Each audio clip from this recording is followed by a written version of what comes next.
पढ़तारू गहुआ में गढ़वा जाए के मन बका। रहतारू गहुआ में पढ़तारू गहुआ में गढ़वा जाए के मन बका।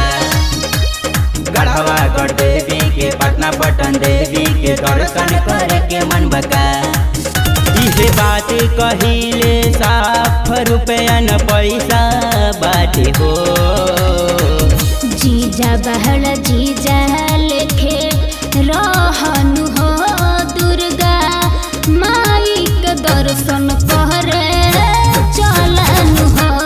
जीजा जीजा बहड़ जीजा लेखे रहनु हो दुर्गा माई के दर्शन करे चलनु हो।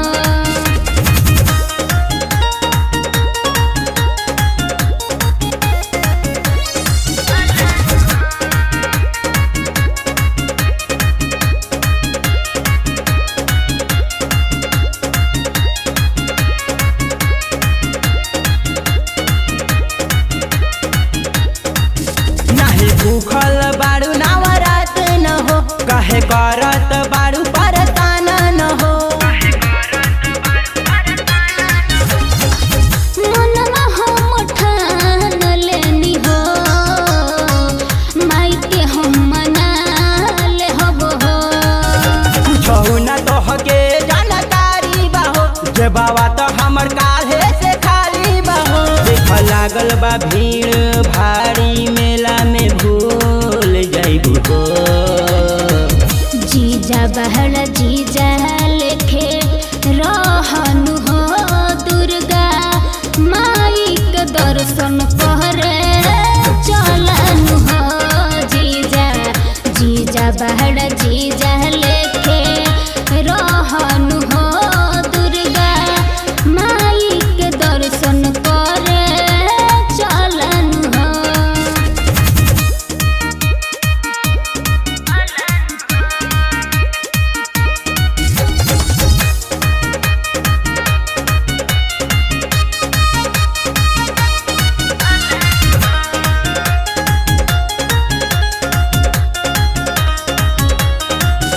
अंशु अखिलेश उपेंद्र घरे बहो मैया रानी के कहरत जाए बहो।